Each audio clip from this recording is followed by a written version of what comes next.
like a beautiful girl that I met made in Japan. The beauty of her face was beyond my wildest dreams. Assalamualaikum warahmatullahi wabarakatuh. Shalom, Om Swastiastu, Namo Buddhaya, dan salam kebajikan bagi kita semua. Halo semuanya, perkenalkan nama aku Kelly Zefania Siombing dari kelas 12-6 dan absen 20. Jadi kali ini tuh aku bakal ngejelasin atau memaparkan tentang materi konsep wilayah dan perwilayahan. Disimak baik-baik ya teman-teman. Jadi kalian tuh pernah nggak sih dengar kata wilayah? Jadi itu pengertian dari wilayah atau yang bahasa Inggrisnya region itu tuh wilayah adalah suatu bagian di permukaan bumi yang memiliki karakteristik, ciri-ciri atau kesamaan tertentu yang membedakannya wilayah itu dengan wilayah lain di sekitarnya. Nah, terus karakteristik ini juga bisa berupa aspek fisik kayak alam, terus juga sosial, terus juga ekonomi ataupun budaya. Nah, terus di sini tuh ada 3 unsur pembentuk wilayah. Apa aja sih kira-kira? Jadi tuh yang pertama itu ada aspek fisik, yang dimana aspek fisik ini tuh mencakup relief, iklim, jenis tanah, vegetasi, dan juga sumber daya air. Lalu yang kedua itu ada aspek sosial dan budaya. Jadi di sini tuh mencakup kayak permukiman, adat istiadat, tokat pendidikan, dan juga kepadatan penduduk di suatu wilayah tersebut. Dan yang ketiga itu atau terakhir itu ada aspek ekonomi, yang dimana tuh aspek ekonomi itu mencakup seperti kegiatan utama penduduk di wilayah tersebut kayak misalnya pertanian, lalu juga ada industri, perdagangan, dan juga lain-lainnya. Selanjutnya kita bakal lanjut lagi ke materi yang berikutnya. Jadi yang kali ini aku bakal ngejelasin klasifikasi jenis wilayah. Nah yang pertama itu ada wilayah formal atau uniform region. Jadi dibentuk itu karena adanya kesamaan atau keseragaman karakteristik tertentu. Contohnya kayak apa sih? Misalnya kayak dataran rendah, lalu juga kayak wilayah iklim tropis, dan juga kawasan hutan hujan tropis, ataupun daerah aliran sungai yang suka disebut dengan das.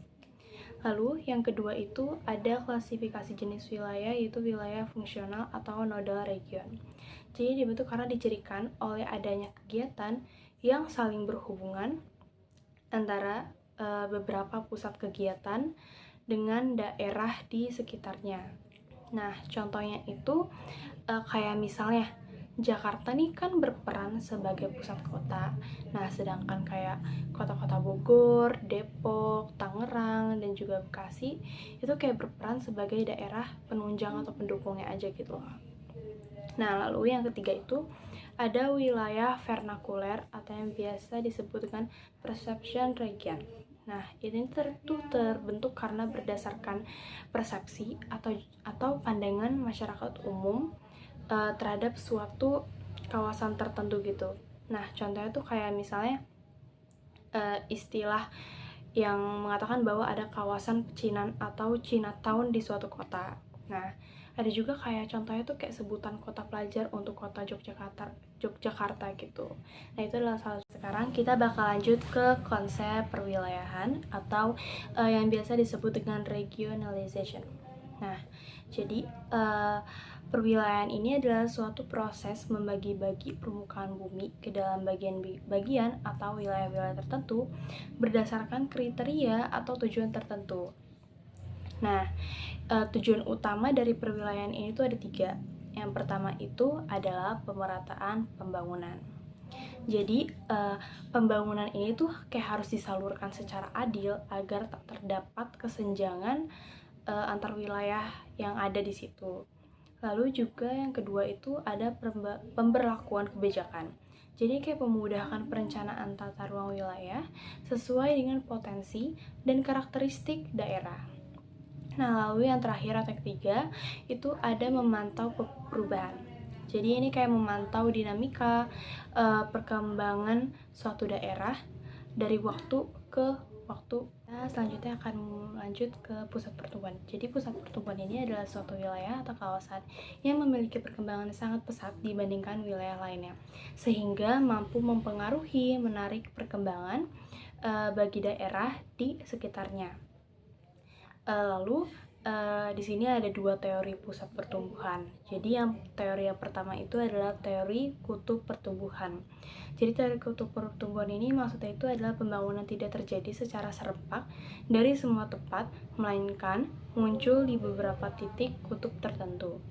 Lalu yang kedua itu adalah teori tempat sentral. Jadi ini maksudnya kayak suatu pusat pelayanan menyediakan berbagai kebutuhan bagi wilayah sekitarnya yang digambarkan dengan bentuk heksagonal. Kita bakal lanjut lagi ke materi yang selanjutnya, yaitu tentang perencanaan tata ruang wilayah. Jadi, di Indonesia ini, perencanaan tata ruang itu diatur melalui rencana tata ruang wilayah atau yang disebut dengan RT RW. Nah, yang pertama itu adalah RT RW nasional. Jadi itu kayak mengatur penataan ruang skala nasional. Lalu yang kedua itu RT RW provinsi. Ini sama kayak yang tadi. Jadi dia mengatur penataan ruang tapi dalam skala provinsi. Lalu yang ketiga itu ada RT RW kabupaten atau kota. Jadi ini juga mengatur penataan ruang dengan skala kabupaten kota. Gimana teman-teman? Kalian udah ngerti kan sama penjelasan yang tadi tentang materi konsep wilayah dan perwilayahan? Nah, kalau misalnya kalian udah ngerti, jangan lupa ya di like sama komen video ini. Thank you for watching. See you.